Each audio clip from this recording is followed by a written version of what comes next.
Government policies में जब change आता है तो किस तरह से बिजनेस को इम्पैक्ट करते हैं, कि गवर्नमेंट पॉलिसीज में जब चेंज आता है तो किस तरह से बिजनेस को इम्पैक्ट करते हैं। जैसे हमने लिबरलाइजेशन को देखा कि जब लिबरलाइजेशन गवर्नमेंट की पॉलिसी में चेंज आया था, दे वांटेड कि अब लिबरलाइज किया जाए इकोनॉमी को, ठीक है, तो उसके क्या क्या इफेक्ट आए थे बिजनेस पर वो हमने देखे। अगला इफेक्ट हम देख रहे हैं प्राइवेटाइजेशन का, यानी प्राइवेटाइजेशन के कारण क्या इम्पैक्ट आया था, क्या प्रभाव था बिजनेस के ऊपर, उसे देखते हैं। देखिए, हाँ जी,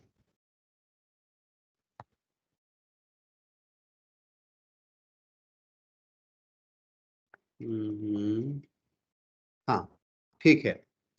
देखिए प्राइवेटाइज अब क्या है, पता प्राइवेटाइजेशन क्या होता है, दिस ऑल वी अंडरस्टैंड कि पब्लिक सेक्टर से, ठीक है, गवर्नमेंट के कंट्रोल से चीजों को प्राइवेट लोगों के हाथ में दे देना प्राइवेटाइजेशन है, ठीक है।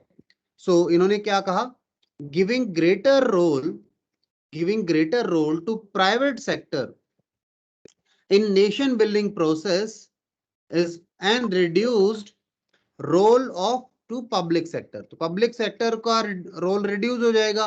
जब आप रिस्पॉन्सिबिलिटीज प्राइवेट सेक्टर के हाथ में दे देंगे तो जिम्मेदारी किसकी होगी, प्राइवेट की। तो जो हमारा पब्लिक सेक्टर है उसका रोल अब कम हो जाएगा, ठीक है। तो ये प्राइवेटाइजेशन है। अब प्राइवेटाइजेशन होगा तो उसके क्या क्या इफेक्ट आएंगे ये देखेंगे, बट पहले देखिए प्राइवेटाइजेशन हुआ कब था। आपको याद होगा हमने एलपीजी की पॉलिसी पढ़ी थी, लिबरलाइजेशन, प्राइवेटाइजेशन एंड ग्लोबलाइजेशन। ये 1991 में हुआ था, ठीक है, जब हमारी न्यू इंडस्ट्रियल पॉलिसी आई थी, न्यू इकोनॉमिक पॉलिसी आई थी 1991 में, ठीक है। तो उस समय गवर्नमेंट ने ये पॉलिसी में चेंज किया था। ये न्यू इंडस्ट्रियल पॉलिसी आई थी हमारी 1991 के अंदर, ठीक है ना, जहां पे गवर्नमेंट ने क्या किया, एक पॉलिसी बनाई किस चीज की, प्लान डिसइन्वेस्टमेंट। प्लान मतलब प्लान करके डिसइन्वेस्टमेंट करना शुरू किया, यानी गवर्नमेंट या पब्लिक सेक्टर के अंडर में जो चीजें थी उन्हें बेचना शुरू किया गया, ठीक है। डिसइन्वेस्टमेंट किसका किया गया, पब्लिक सेक्टर का किया गया।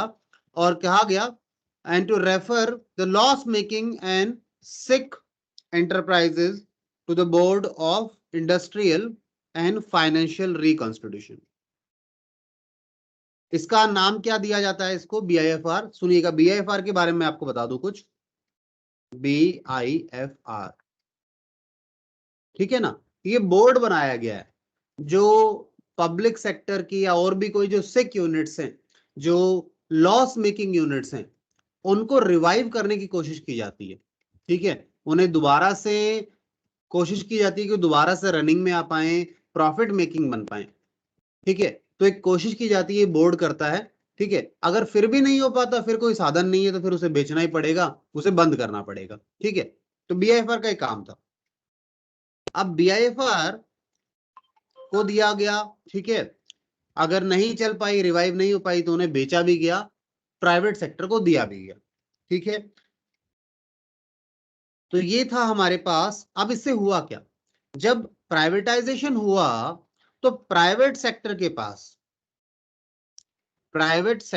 पास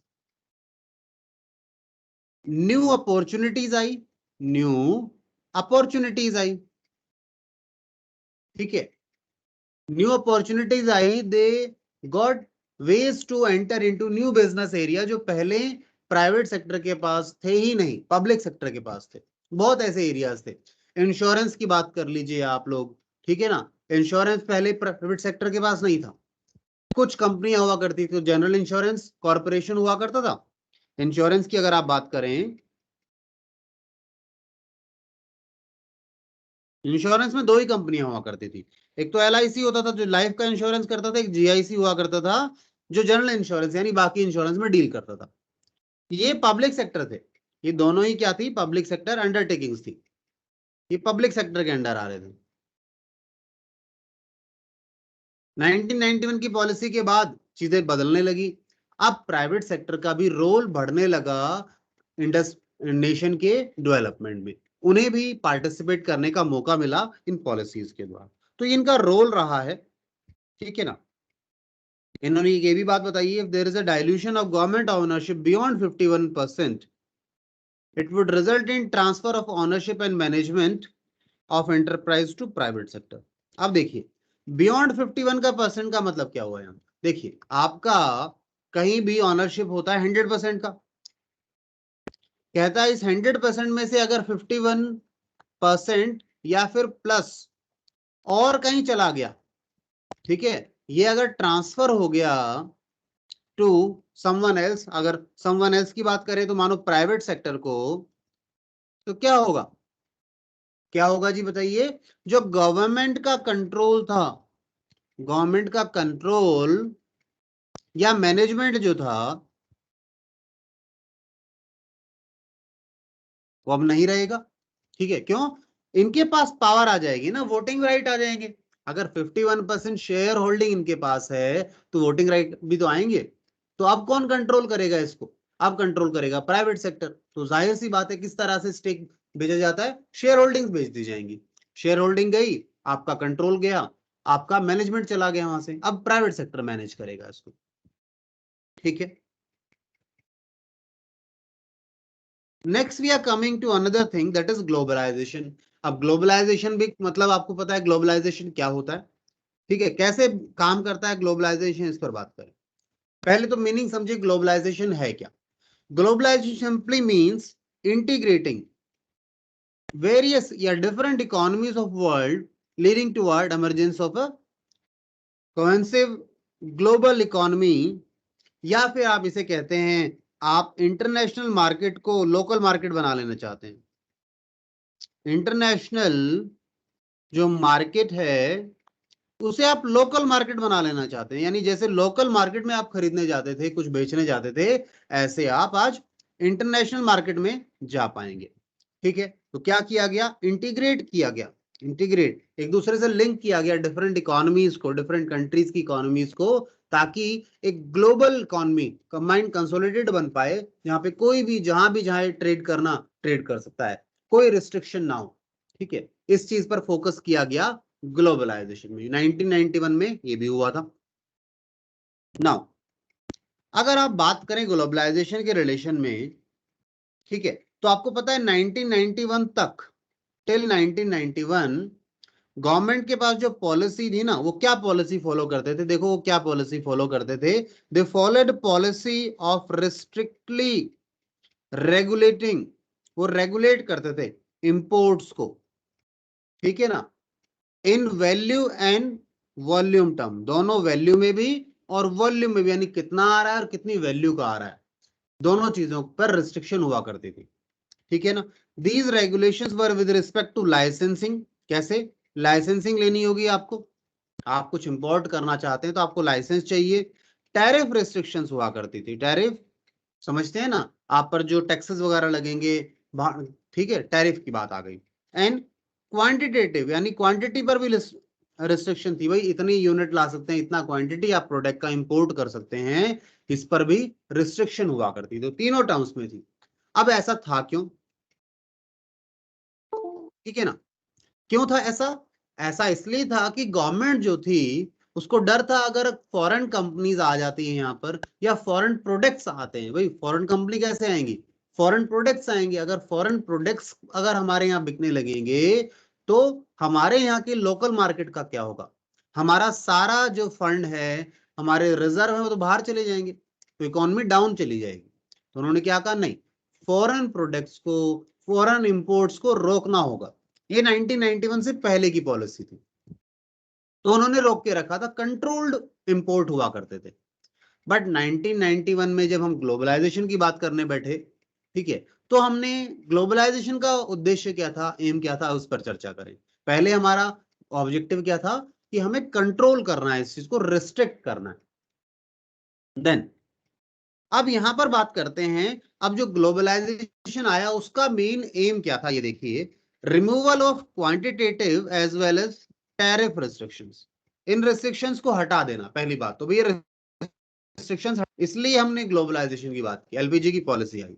दूसरा, इंपोर्ट को लिबरलाइज किया जाए, यानी ईज दी जाए, एक्सपोर्ट को बढ़ावा दिया जाए, प्रमोशन किया जाए, ठीक है, लिबरलाइजेशन को थोड़ा फ्री करो, नहीं सॉरी, इंपोर्ट्स को फ्री करो, भाई हम इंपोर्ट करना चाहते हैं कोई दिक्कत नहीं, रिलैक्सेशन दी जाए उसमें।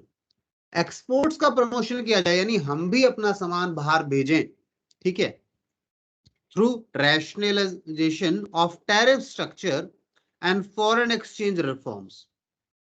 अगर आपको बताऊं, एक बात चर्चा करते हैं आप लोगों से, पर चलो पहले इसे एक बार गो थ्रू कर लें, इसका एम क्या क्या था, ठीक है ना। दूसरा, free flow of goods and services across Nations, यानी गुड्स एंड सर्विसेज का फ्री फ्लो एक नेशन से दूसरे में, ठीक है। कैपिटल का भी, यानी कैपिटल इन्वेस्टमेंट चाहिए एक बिजनेस को सेटअप करने के लिए, तो दूसरे देश से कोई यहाँ पर हमारे कैपिटल इन्वेस्टमेंट करना चाहता हो या हम दूसरे जगह पर करना चाहते हो, तो इसमें भी रिस्ट्रिक्शंस ना रहें, ठीक है ना। Free flow of information and technology, हमें बाहर की कंट्री से जो टेक्नोलॉजी चाहिए थी, ठीक है ना, वो हमें अब इजिली मिल पाए, इस पर काम किया गया। Free movement of people across borders, लोगों का जो मूवमेंट है, ठीक है, इजिली हो सके, फ्री मूवमेंट हो सके। पहले रिस्ट्रिक्शंस हुआ करती थी इस चीज को लेकर, ठीक है ना। इसमें आपको मैं बताऊं, जब ये पॉलिसीज आई थी ना, तो आप लोग बार बार देखते होंगे कि आज के समय चाइना, चाइना की अगर बात करें तो चाइना के जो प्रोजेक्ट्स है, प्रोडक्ट जो है इनके वर्ल्ड वाइड बिक रहे हैं, वर्ल्ड वाइड सेल है उनकी, उनकी डिमांड है, वर्ल्ड वाइड सेल है उनकी, डिमांड है। ऐसा क्यों हुआ? देखिए, चाइना ने क्या किया, जब ये ग्लोबलाइजेशन वगैरह का दौर आया उस समय, यानी आप जब फ्री ट्रेड की बात आई, तो चाइना ने क्या किया, देखिए जनरली क्या होता है, जब गुड्स बनते हैं ना, गुड्स बनते हैं, एक सेकेंड, हाँ, जब गुड्स मैन्युफैक्चर होते हैं,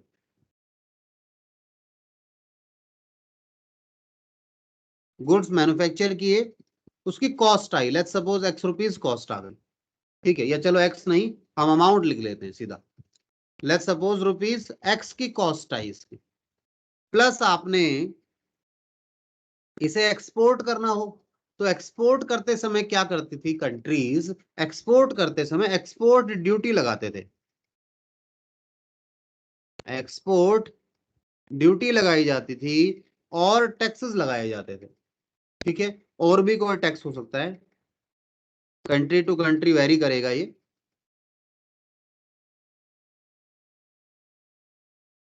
एनी अदर टैक्स, इस बात को समझना ध्यान से, ठीक है। तो इनका भी कुछ अमाउंट होगा, लेट्स सपोज 20 रुपए का ये टैक्स हो गया, और मानो 5 रुपए का ये हो गया टोटल। तो बाकी कंट्रीज जब अपना प्रोडक्ट बनाकर बाहर भेजती थी, तो कितने का मिलता था? 125 का, ठीक है। क्योंकि अगर इंडिया की बात करें, ये इंडिया का एग्जांपल लेते हैं, इंडिया अगर बाहर भेजता था अपना प्रोडक्ट, तो कितने में भेजता था? 125 रुपए में भेजता था। क्यों? हमारी डेमोक्रेटिक कंट्री है, कैसे हम लोग काम कर रहे हैं, क्या गवर्नमेंट का प्लानिंग है, क्या डिसीजन है, सब लोग, सब चीजें काफी वाइडली ओपन होती थी, इजी टू एसेस होता था ये सारी चीजें। बट चाइना की इकोनॉमी कोई डेमोक्रेटिक इकोनॉमी नहीं है, कम्युनिस्ट इकोनॉमी है, ठीक है। वो अपने हिसाब से चलाते हैं, वहां पे तो चैनल, न्यूज चैनल वगैरह भी एक ही मिलेगा आपको, यानी गवर्नमेंट वहां जो दिखाना चाहती है ना, वो दिखता है, ठीक है। कैसे चाइना ने अपना impact all over the world डाल दिया, इसके पीछे के रीजन समझिए। तो हम लोग तो जब भी कुछ बेचते हैं, हम लोग तो अपने प्रोडक्ट बाहर भेजेंगे तो एक्साइज ड्यूटी लगेगी, सभी सारी दुनिया को पता है कि इंडिया जब प्रोडक्ट बाहर भेजता है तो एक्सपोर्ट ड्यूटी लगाकर भेजता है, ठीक है। एक्साइज तो छोड़ दो, मैन्युफैक्चरिंग वगैरह की बात हो गई, बट बाहर भेजते समय और भी टैक्सेस लगते थे। अब चाइना ने क्या किया, चाइना ने चोरी छुपे कहा, अगर आप एक्सपोर्ट कर रहे हो, चाइना ने क्या कहा, आप एक्सपोर्ट कर रहे हो ना, ठीक है, so all taxes waived of, सारे टैक्सेस वेव ऑफ कर दिए, माफ कर दिए, ठीक है, रिमूव कर दिए, सारे टैक्सेस को रिमूव कर दिया गया थ्रू चाइनीज गवर्नमेंट। अब इससे हुआ क्या, हुआ क्या, उनका प्रोडक्ट, उनका प्रोडक्ट, जो हमारा प्रोडक्ट मार्केट में 125 रुपए में आ रहा था, उनका प्रोडक्ट मार्केट में कितने में पहुंच रहा है? 100 रुपए में। उनकी गवर्नमेंट ने कहा कोई दिक्कत नहीं, नुकसान हम झेल लेंगे, हमारे यहाँ का प्रोडक्ट तो बिक रहा है ना, प्रॉफिट तो अर्न कर रही है हमारी इकोनॉमी, कोई दिक्कत नहीं है, हम टैक्सेस छोड़ देते हैं। लोगों को पता ही नहीं था, लोगों को पता ही नहीं था कि चाइनीज प्रोडक्ट इतने सस्ते कैसे आ रहे हैं बाहर। आज की बात नहीं बता रहा हूँ, पहले की बात बता रहा हूँ, ठीक है। लोगों को नहीं समझ में आता था, गवर्नमेंट कहती थी पता नहीं क्या टेक्नोलॉजी लगाते हैं, कैसे क्या करते हैं, कंट्रीज परेशान थी, बट उनका प्रोडक्ट सस्ता था। प्रोडक्ट सस्ता सस्ता है तो वो आपकी मार्केट में आकर बेचेंगे। एक गवर्नमेंट मना तो कर नहीं सकती, इंडिया मना नहीं कर सकता, डिप्लोमेटिक रिलेशन ऐसे हैं, वर्ल्ड ट्रेड ऑर्गेनाइजेशन का टाई अप है, उनके साथ हमारा एग्रीमेंट है, तो हम किसी कंट्री मना ही नहीं कर सकते। हम बस रिस्ट्रिक्शन लगा सकते हैं कि इंपोर्ट पर रिस्ट्रिक्शन लगा दें, इंपोर्ट के टैक्सेस बढ़ा दें, इतना कर सकते हैं हम लोग। बाकी रिस्ट्रिक्शन नहीं बना सकते, ये नहीं कर सकते आप हमारे यहाँ सामान आकर नहीं बेचे, ये नहीं हो पाएगा, ठीक है। तो कुछ रिस्ट्रिक्शंस लगाई जा सकती थी। तो चाइना ने क्या किया, अपने यहाँ पे जो टैक्सेस वगैरह लगाए ही नहीं। और ये बात क्योंकि मैंने बताया वहां पे जो डिसीजन लिए जाते थे लोगों तक, क्या लोगों को ही बहुत बाद में पता लगते थे, तो इसके कारण उन्हें बेनिफिट मिला और उन्होंने ऑल ओवर द वर्ल्ड अपने प्रोडक्ट्स लॉन्च कर दिए। अब आज की अगर करंट सिनेरियो की बात करें तो आज उनके पास बहुत अच्छी टेक्नोलॉजी है। पहले की बात अलग थी कि चाइना के प्रोडक्ट लोकल प्रोडक्ट कहलाते थे, चाइनीज कहलाते थे, मतलब चल जाए तो चल जाए, नहीं तो नहीं भी चले। आज सिनेरियो बदल गया है, आज ऐसा नहीं है। आज चाइना के पास अच्छी टेक्नोलॉजी है, लोगों से compete करने के लिए, बाकी कंट्री से compete करने के लिए बल्क प्रोडक्शन है उनके पास, और टेक्नोलॉजी अच्छी है, तो प्रोडक्ट की क्वालिटी भी अब अच्छी आ रही है, ठीक है। तो इसीलिए आज भी चाइना डोमिनेट करता है इस चीज को। और रीजन यही था, उनकी इकोनॉमी कैसे काम कर रही थी बाहर वालों किसी को पता ही नहीं था। वो अपने प्रोडक्ट मार्केट में सस्ते में बेच रहे थे, क्यों? क्योंकि उनकी गवर्नमेंट ने टैक्सेस माफ किए हुए थे, बाकी कंट्रीज को पता ही नहीं था ये हो रहा है। तो अंदर ही अंदर ये काम चल रहा था, बहुत बाद में जाके पता लगा ये तो। और उसके बाद कहीं हम लोगों ने अपने एक्सपोर्ट्स पर जो है टैरिफ माफ किए, टैक्सेस माफ किए, हम लोगों ने तो बहुत लेट माफ किए। जब आप एक्सपोर्ट करेंगे तो कोई टैक्स नहीं देना आपको, ये जो पॉलिसीज आई थी बाद में आई, चाइना को देखा लोगों ने, समझ में आया कि ऐसा कर रहे हैं चाइना, ठीक है। चलिए, तो क्या क्या मैंने जो अभी बात बताई है आपको, बताइए जी। अभी मैंने चाइना के बारे में आपको कुछ बताया, कुछ समझ में आया?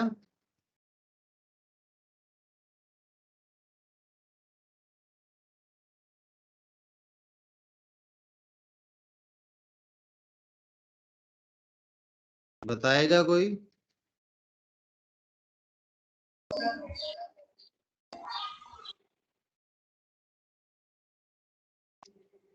समझ में आता है चाइना कैसे लीड करता चला गया धीरे धीरे, रीजन क्या रहे थे उसके पीछे? और भी फैक्टर्स थे बट ये मेजर बड़ा फैक्टर था, सबसे बड़ा रीजन यही था।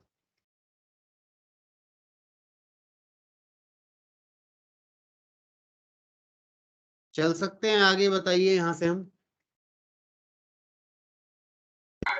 Yes sir. Yes sir. ठीक है जी, तो आगे चलते हैं यहाँ से हम लोग अब।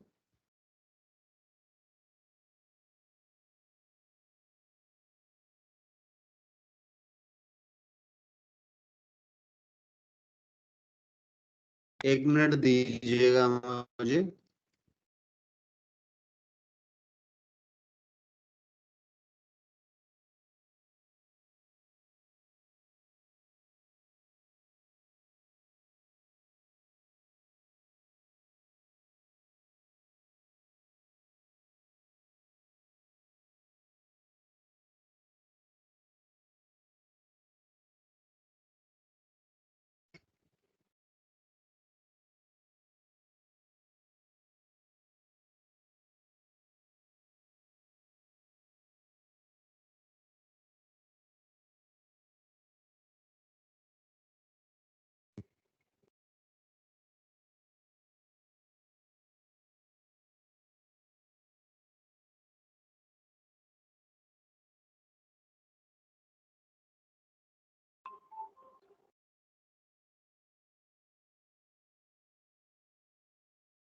हाँ जी, अब ये हमने देखा कि लिबरलाइजेशन, प्राइवेटाइजेशन एंड ग्लोबलाइजेशन का क्या इम्पैक्ट आया था, क्यों लेकर आएगा ये हमने देखा, ठीक है। ताकि ईज ऑफ डूइंग बिजनेस हो, एक कंट्री के प्रोडक्ट दूसरी कंट्रीज में इजीली सेल हो पाए, जो कि ग्लोबलाइजेशन था। लिबरलाइजेशन क्या था, बोलिए? एक तो प्राइवेटाइजेशन था, प्राइवेटाइजेशन में हमने क्या किया, हम लोगों ने प्राइवेट सेक्टर का रोल बढ़ाने की कोशिश की, भाई प्राइवेट सेक्टर को भी पार्टिसिपेट करने का हक मिले। ठीक है। दूसरा लिबरलाइजेशन क्या थी, हमारी जो पॉलिसीज थी उन्हें लिबरल किया गया। ठीक है। जो रिस्ट्रिक्शंस हुआ करती थी उनको हमने कम किया। ठीक है। और ग्लोबलाइजेशन में हमने क्या किया, हमने इंटीग्रेट करना शुरू किया, डिफरेंट इकोनॉमीज के साथ मिलकर काम करना शुरू किया ताकि नई टेक्नोलॉजी आए। ठीक है ना, हमें क्योंकि टेक्नोलॉजी नहीं थी हम लोगों के पास, और टेक्नोलॉजी नहीं थी तो परेशानी आप समझते हैं क्या आएगी, अगर टेक्नोलॉजी नहीं है आपके पास तो आप फिर कैपिटल गुड्स नहीं है, और कैपिटल गुड्स नहीं है तो फिर कंज्यूमर गुड्स बनाएंगे कहाँ से। गवर्नमेंट ने क्या प्लान किया भाई, अगर लिबरलाइजेशन सॉरी ग्लोबलाइजेशन होता है तो हमारे पास फॉरेन कंट्रीज से टेक्नोलॉजी आ सकती है, वो टेक्नोलॉजी हम लाकर खुद अपने यहाँ प्रोडक्ट बना सकते हैं। ये तो सारी चीजें दिमाग में रही थी लोगों के। ठीक है। अब अगला जो एक नया टॉपिक हमारे यहाँ पर जुड़ा है वो है डिमोनेटाइजेशन। आपको पता है डिमोनेटाइजेशन हुआ तो ऑब्वियसली उसके बाद हमें पता होना चाहिए था कि डिमोनेटाइजेशन क्या था, उसकी क्या फीचर्स थी, क्या रीजन थे डिमोनेटाइजेशन के, उन सबको एक बार गो थ्रू करेंगे। तो पहले एक बार आप लोग पढ़िए कि डिमोनेटाइजेशन था क्या।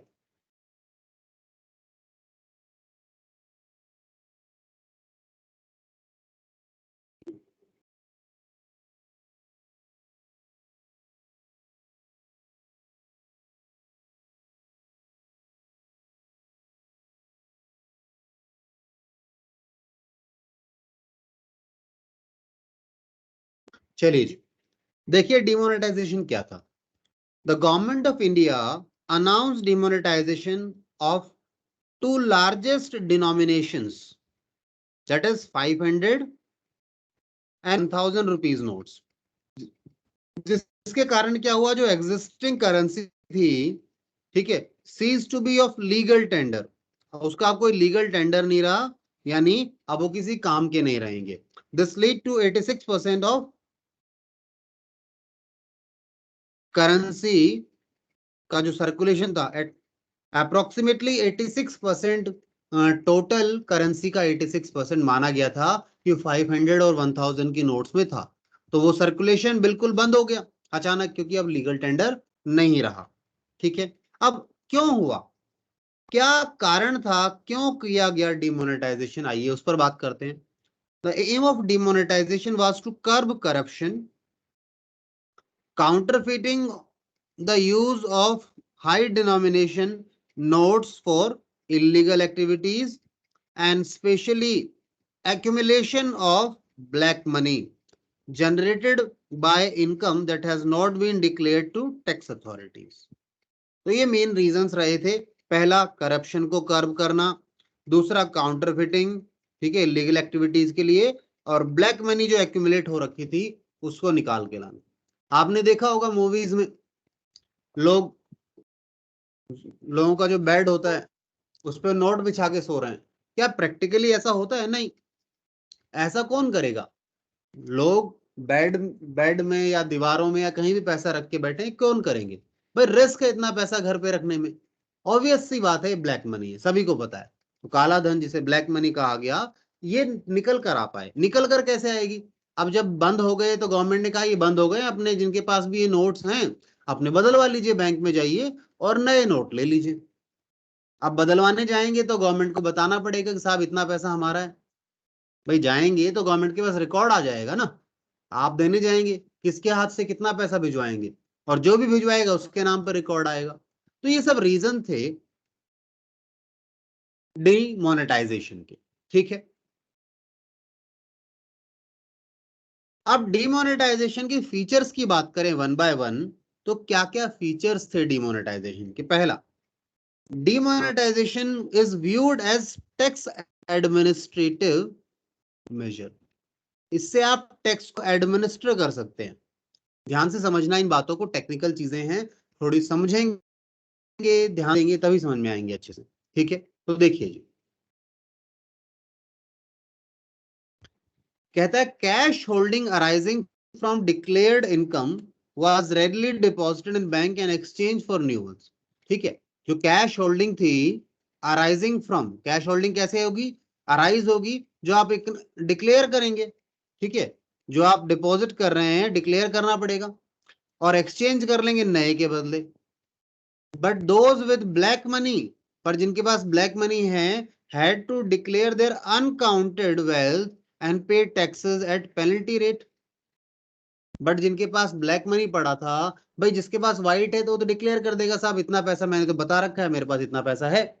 अब जिसने नहीं बता रखा था, यानी जो ब्लैक मनी रखकर बैठे थे, उनके लिए तो प्रॉब्लम आ गई ना। उनके लिए प्रॉब्लम क्या आ गई? क्योंकि उनके पास अनअकाउंटेड कैश पड़ा है, उन्होंने कभी इसे अपनी इनकम टैक्स फाइलिंग्स में, कभी डिपार्टमेंट को बताया ही नहीं।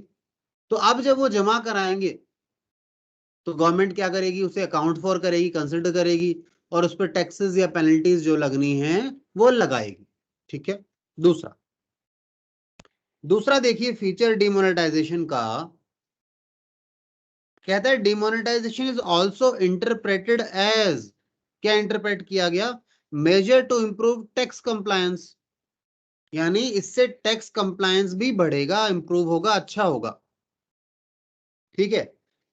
It indicated that tax evasion will no longer be tolerated and accepted. Indicate किया गया, क्या गवर्नमेंट की तरफ से दिशा निर्देश आए, या गवर्नमेंट की मंशा कैसी लगी लोगों की? गवर्नमेंट, अब लोगों को लगा कि भाई गवर्नमेंट जो है ये ब्लैक मनी, टैक्स इवेजन वगैरह सब अब नहीं चलाएगी, आपको तो अपना पूरे टैक्स डिक्लेयर करने होंगे, टैक्सेस पे करने पड़ेंगे। तो लोगों के मन में डर बैठा, डर बना, तो लोगों ने डिक्लेयर करना शुरू किया, टैक्सेस भरने शुरू किए, इनकम टैक्स रिटर्न्स भरना शुरू किया। ठीक है। सो टैक्स कलेक्शन इन चीजों से क्या हुआ? इंक्रीज हुआ। ठीक है। क्यों इंक्रीज हुआ? क्योंकि लोग डिक्लेयर करना शुरू किया, लोगों ने डिस्क्लोज करना शुरू किया, और डिक्लेयर करेंगे, डिस्क्लोज करेंगे अपनी इनकम को, तो टैक्स देंगे, जिससे क्या होगा? टैक्स इवेजन, टैक्स की जो चोरी है वो कम हो जाएगी। बताइए जी, यहां तक ये दोनों पॉइंट क्लियर है क्या? मैं वेट कर रहा हूं आप लोगों का, बताइए मुझे, बताइए।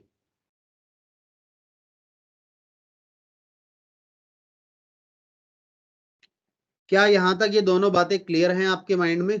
पहला तो मैंने क्या बताया जी, बताइए। मैंने बताया कि जो आपका डिमोनेटाइजेशन है वो टैक्स एडमिनिस्ट्रेशन मेजर का काम कर रहा है, यानी जो मॉनिटरिंग थी, जो एडमिनिस्टर करना था। ठीक है भाई, कैसे पता लगे किसके पास कितना पैसा है, कैसे वो लोग आए स्ट्रीम लाइन में, ठीक है, या मेन इकोनॉमी में आए, कैसे आए वो लोग? तो बताया गया भाई बंद हो गए, अब आप लाओगे तो पता लग जाएगा, आपको टैक्सेस देने पड़ेंगे। दूसरा उन्होंने क्या कहा? भाई अगर आप ये डिमोनेटाइजेशन करते हैं तो डिमोनेटाइजेशन से आपका टैक्स कंप्लायंस भी अच्छा होता है। टैक्स कंप्लायंस यानी लोग अब टैक्स का कंप्लायंस करेंगे, जो टैक्सेस वगैरह भरने होते हैं वो प्रॉपरली भरेंगे। क्यों? मन में डर बनेगा एक, कि गवर्नमेंट अब चेक रख रही है। तो जिनके पास भी पैसा था उन्होंने चेंज कराया, तो उनके मन में डर बना, और लोगों ने टैक्सेस जमा भी कराए, काफी जमा कराए। ठीक है। Then we are moving next, आगे चलते हैं। इसके अलावा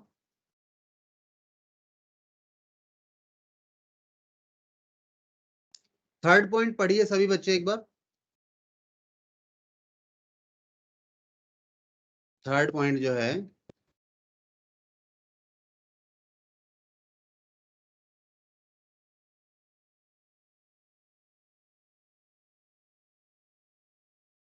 कहते हैं demonetisation also leads to channelizing leads to channelizing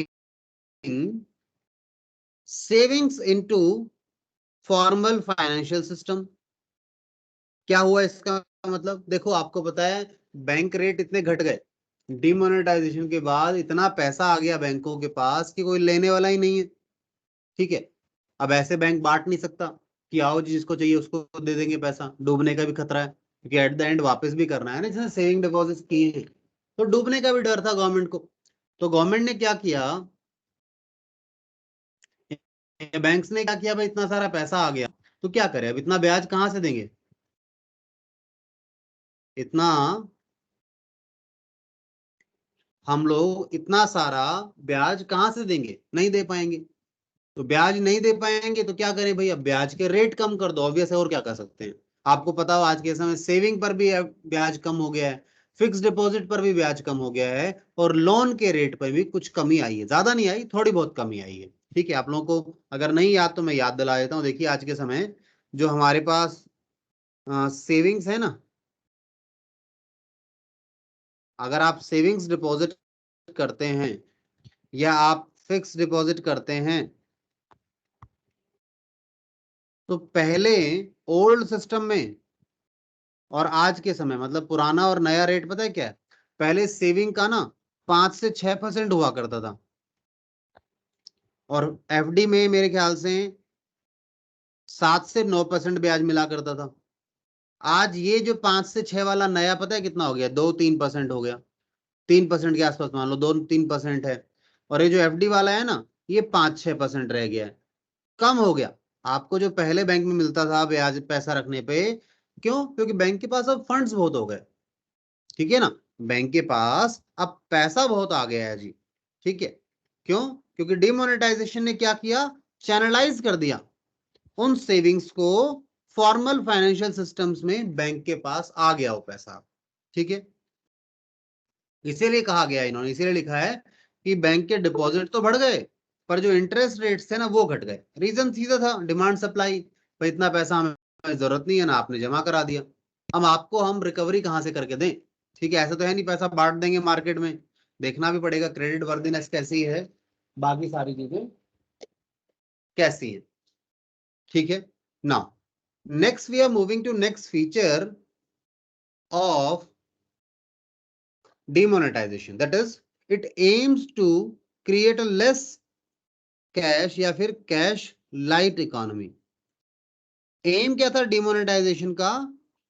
कि कैशलेस इकोनॉमी बने, क्योंकि कैश में आपको पता है काफी दिक्कतें आती हैं, नोट्स का नकली नोट आना, ठीक है ना, संभाल के रखना, चोरी होने का डर होना, ठीक है, उन नोटों का फट जाना, उनकी प्रिंटिंग कॉस्ट वगैरह बहुत कुछ है, ठीक है। तो इन सब चीजों से बचने के लिए गवर्नमेंट ने कहा कि भैया कैश से आप बाहर आइए, और प्लस ब्लैक मनी, कैश जब रहता है तो ब्लैक मनी रहता है, अनअकाउंटेड मनी रहती है लोगों के पास। ब्लैक मनी का मतलब क्या है? ऐसी मनी जो गवर्नमेंट के नॉलेज में नहीं, अनअकाउंटेड है, इसकी अकाउंटिंग नहीं हो पाई, ठीक है। सो कहते हैं cash transactions declined, digital transactions using RuPay card and debit card, Aadhaar enabled payment system increased. तो कैश ट्रांजेक्शन्स को डिक्लाइन किया गया। आज के समय अगर बात करें तो गवर्नमेंट की तरफ से इनकम टैक्स डिपार्टमेंट भी रिस्ट्रिक्शंस डालता है आप पर, कि आप इस लिमिट से ऊपर की ट्रांजेक्शन को कैश में नहीं कर पाएंगे, ठीक है, इस तरह की रिस्ट्रिक्शंस डालता है। डिजिटलाइजेशन के कारण या डिमोनेटाइजेशन जब आया, उसका भी यही ऑब्जेक्टिव था कि आप कैश से बाहर आए। कैश क्यों रखते हैं? परेशानी, क्योंकि लोगों को पता है कब नए नोट बदल जाए, सरकार बदल दे, फिर बदलवाने जाओ, इससे अच्छा बैंक में रखो पैसे को, भागना नहीं पड़े, परेशान नहीं होना पड़े, ठीक है, बहुत रिस्क थे।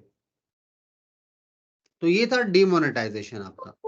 अब डिमोनेटाइजेशन के बाद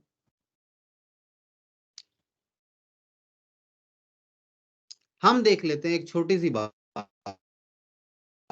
इम्पैक्ट की बात देख रहे हैं कि क्या इम्पैक्ट आया था, क्या इम्पैक्ट आया था डिमोना कहां पर जी? आपकी इकोनॉमी, उस पर एक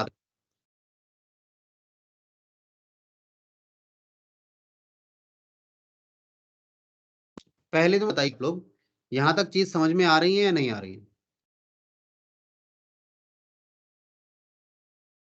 यस सर। ठीक है, चलिए तरह मैं पार्टिसिपेंट देख लूं एक बार, फिर आगे चलेंगे। हमारे पास फिलहाल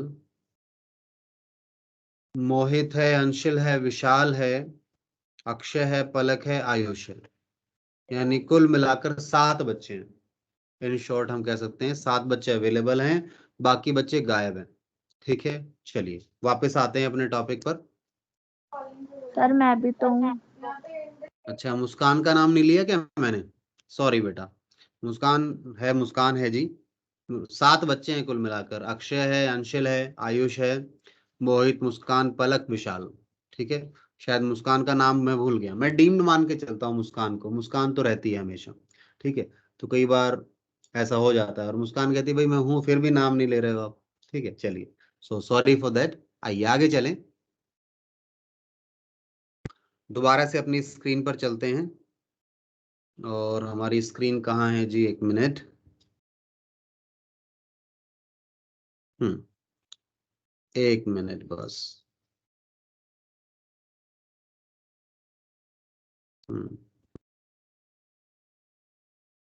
चलिए आइए जी, तो देखिए क्या इम्पैक्ट आया था, इसी चीज को हम एक बार देख रहे हैं। तो देखिए सबसे पहले तो उन्होंने कहा पैसे यानी इंटरेस्ट रेट वगैरह पे क्या इम्पैक्ट आया, ये मैंने बता दिया इंटरेस्ट रेट वाली बात आपको।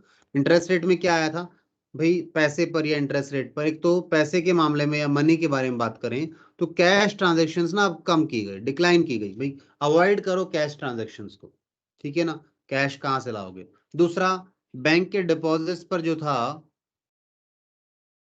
क्या प्रभाव पड़ा, बैंक के पास पैसा बहुत आ गया। और दूसरा हमने क्या कहा, इंक्रीज इन फाइनेंशियल सेविंग्स भी हुई, ठीक है। इंटरेस्ट रेट क्या होगा, डिक्रीज होगा, ये मैंने बता दिया। फाइनेंशियल सेविंग्स बढ़ेंगी, फाइनेंशियल सेविंग्स क्यों, कि पैसा बैंक में रहेगा, वो सेविंग्स जो है आपकी वो बढ़ेंगी, उन पे ब्याज ब्याज भी मिलेगा, बट कंपैरेटिवली जो पहले मिलता था वो नहीं है, क्योंकि ब्याज का रेट कम हो गया। दूसरा, प्राइवेट वेल्थ की बात करो, कहता है डिक्लाइन हो गई, क्यों डिक्लाइन हो गई, since some high denomination notes were not returned and real estate prices fell। भाई बहुत लोगों ने अपना पैसा वापस ही नहीं किया, जला दिया, फेंक दिया, जो मर्जी किया, या दबा भूल गए। कई लोग तो बिल्डिंगों में नीचे दबा के, लेंटर के नीचे दबा दिया, या ऊपर छत पे दबा दिया, कहीं दबा दिया, और भूल के कहाँ कहाँ दबाया था, तो वापस नहीं आया गवर्नमेंट को। मैंने कहा 86% सर्कुलेशन में था ये 500 और 1000 के नोट, पूरा पैसा वापस नहीं आ पाया। आप देखना स्टडी में, या आपको रिपोर्ट्स मिलेंगी, डेटा मिलेगा कि एक्चुअलिटी में कितना पैसा वापस आया था। अब पैसा वापस नहीं आया, तो इसलिए जो उनके पास पहले था उसके बदले अब कंपैरेटिवली कम रह गया, ठीक है ना, क्योंकि वापस देता तो बराबर बनता, अब उतनी वेल्थ गायब हो गई इकोनॉमी से, इसी के कारण प्रॉपर्टी के प्राइसेस डाउन आए, ठीक है।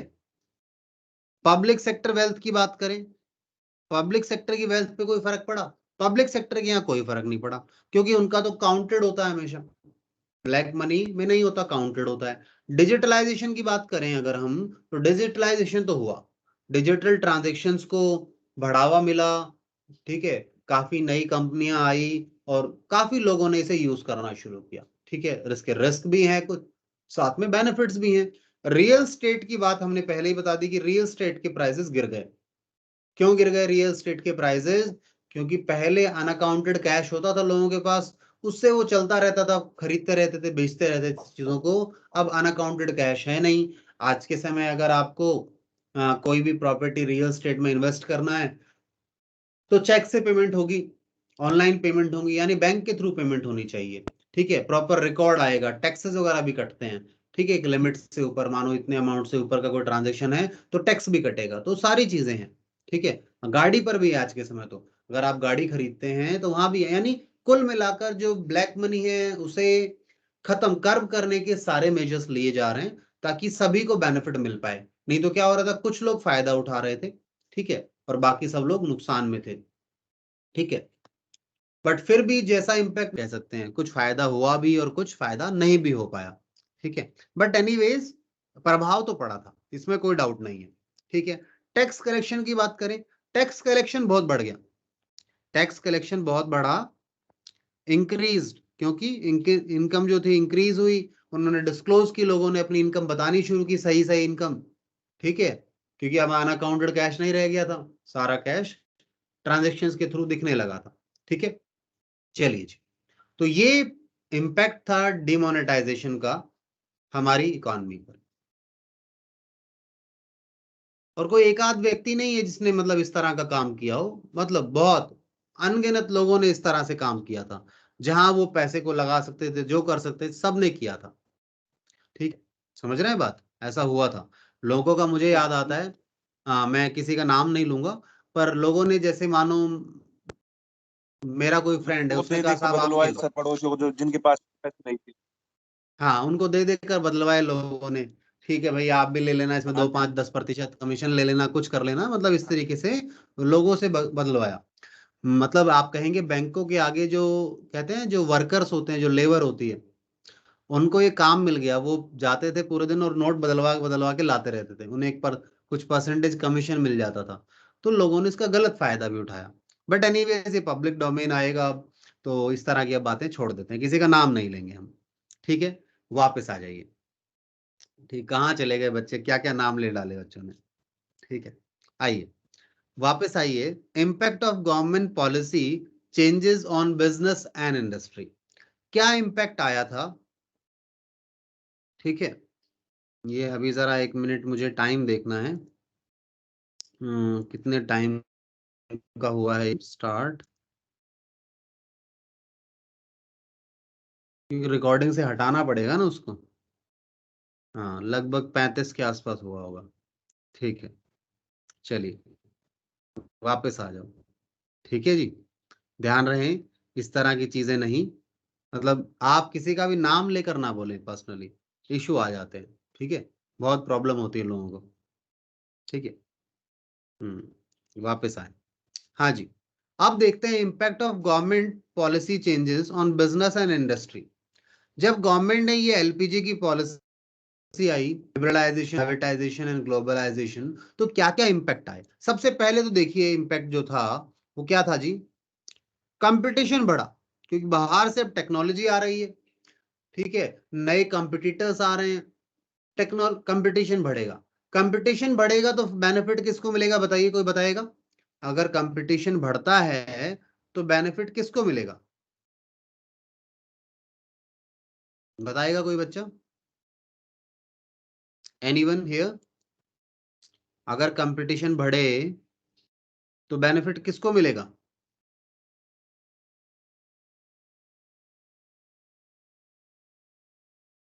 कोई नहीं बता रहा, कंज्यूमर को मिलेगा। क्यों भूल जाते हो आप लोग? जब जियो आया तो बेनिफिट किसको मिला? आपको मिला या रिलायंस, नहीं रिलायंस कह रहा हूं, एयरटेल को मिला, वोडाफोन को मिला, किसको मिला? आपको अब बढ़िया प्रोडक्ट मिलेंगे, प्राइजेस भी कम हो जाएंगे। ठीक है, तो आपको बेनिफिट मिलता है उसका। तो इसलिए कंपटीशन अच्छा हो, ज्यादा हो, ये कंज्यूमर के लिए कभी भी नुकसानदायक नहीं है। आपके बाजार में, आपकी गली में पहले एक सब्जी वाला आता था, मनमाने रेट सब्जी देकर जाता था।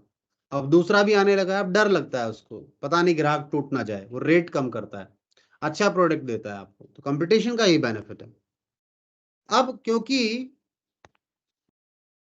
फॉरेनर्स आ गए थे या फॉरेन प्रोडक्ट्स आ रहे थे आपके यहाँ पर, नए नए लोग एंटर कर रहे थे। पहले गवर्नमेंट पब्लिक सेक्टर था सारा, अब प्राइवेट सेक्टर भी आ गया। ठीक है, रिस्ट्रिक्शंस कम हो गई, तो अब जो कस्टमर है आपका और डिमांडिंग हो गया। पहले तो उसको लगता था भाई यही जो है बन रहा है यही मिलेगा, अब उसकी जो डिमांड है, जो उसकी एक्सपेक्टेशन है, वो भी बढ़ने लगी। ठीक है, पहले वो इतना डिमांडिंग नहीं था, अब वो और ज्यादा डिमांडिंग हो गया, in terms of quality, in terms of pricing, हर तरीके से, इन टर्म्स ऑफ फीचर्स, वो हर चीज कुछ और एक्स्ट्रा मांगता है। ठीक है, जैसे आप भी कहते हैं इस प्रोडक्ट में ऐसा हो तो और अच्छा है, ठीक है, इतने में तो सही नहीं है, तो आप डिमांडिंग होते हैं कब? जब आप कंपटीशन बढ़ेगा। ठीक है, जब नए प्लेयर्स आएंगे मार्केट में, तो इस तरह की चीजें होती है। अब मार्केट ओरिएंटेड हो गई चीजें। पहले जो है प्रोड्यूसर ओरिएंटेड होती थी, जो बनाते थे बिकता था। आज के समय मार्केट क्या मांग रहा है, मार्केट की क्या डिमांड है, उसके अकॉर्डिंगली सारी चीजें चलती हैं। देखिए मैं इसे रेट भी करा देता हूं आप लोगों को। इन्होंने कहा है earlier firms used to produce first, पहले पहले प्रोड्यूस किया जाता था और फिर मार्केट में जाते थे। ठीक है, आज के समय क्या है, पहले, या आप पहले के लिए कह लो प्रोड्यूसर ओरिएंटेड थे। आज के समय देखो, in the fast changing world there is a shift to the market orientation. Market orientation पर शिफ्ट हो गए हैं आप। ठीक है, यहाँ पर क्या है, in such, in as much as the firm have to study, पहले फर्म को स्टडी करना पड़ता है, एनालाइज करना पड़ता है मार्केट को, और फिर प्रोड्यूस करना पड़ता है। यानी मार्केट क्या चाहता है आपसे, कंज्यूमर्स क्या डिमांड कर रहे हैं, पहले उसे स्टडी करना पड़ता है। पहले क्या था, प्रोड्यूसर ने बना लिया फिर वो बेचने जाता था, प्रोड्यूसर ओरिएंटेड था। आज मार्केट ओरिएंटेड है आपका बिजनेस। ठीक है, देन आपका जो टेक्नोलॉजिकल इन्वायरमेंट है वो बहुत जल्दी बदल रहा है। आप देखते हैं डेली नई टेक्नोलॉजीज आते हैं, चाहे आप किसी भी टर्म्स में ले लीजिए, डेली नए प्रोडक्ट, डेली इनोवेटिव प्रोडक्ट आ रहे हैं मार्केट में। और ये सब क्यों हो पा रहा है? क्योंकि आपकी जो एलपीजी की पॉलिसी थी, liquid liberalization, privatization and globalization, उसी के कारण हो पा रहा है। जो फॉरेन टेक्नोलॉजीज थी, फॉरेन नए प्रोडक्ट्स थे, वो आपकी मार्केट में आ पा रहे हैं। ठीक है, नहीं तो पहले की बात करें तो कंप्यूटर ही पता नहीं कितने सालों में आया था हमारे यहाँ। ठीक है, बट आफ्टर दैट एरा हमारे यहाँ जो है ग्रोथ, डेवलपमेंट जल्दी होने लगा। क्यों? क्योंकि अब हमें क्या हो रहा है वर्ल्ड वाइड बहुत जल्दी पता लग पाता है, हम अपने आप को अपडेट कर पाते हैं। ठीक है, इसके अलावा नेसेसिटी फॉर चेंज, भाई जरूरत भी थी, बदलाव की जरूरत भी थी, तो उस पर भी फोकस किया गया। कहता है जो रेगुलेटेड एनवायरनमेंट था 1991 से पहले का, उसमें फर्म ना रिलेटिवली स्टेबल पॉलिसीज और प्रैक्टिसेस यूज करते थे। स्टेबल, ज्यादा चेंजेस नहीं आते थे उनकी पॉलिसीज में, उनकी प्रैक्टिसेस में। बट आज बदल गया है एनवायरनमेंट, ठीक है। आज मार्केट बिल्कुल स्पीड में है, ठीक है, बूम पर है, चीजें नई नई आ रही हैं, वो अपने ऑपरेशंस को मॉडिफाई करते हैं ताकि मार्केट में एग्जिस्ट कर सकें, सरवाइव कर सकें, ठीक है। अब सरवाइव करना है, एग्जिस्ट करना है मार्केट में, तो मार्केट के हिसाब से चलना पड़ेगा। इसीलिए उन्हें बोला कि नीड ऑफ जो है, जो चेंज आ रहा है उसके लिए बहुत जरूरी है कि हम अपने आप को बदलें, चेंजेस जो है उनके अकॉर्डिंगली अपने आप को ढालें। Then another thing is need for developing human resources. Human resources को डेवलप करने की भी जरूरत है आज के समय। The new market conditions require people with higher competence. आज के समय कैसे लोग चाहिए, जिनका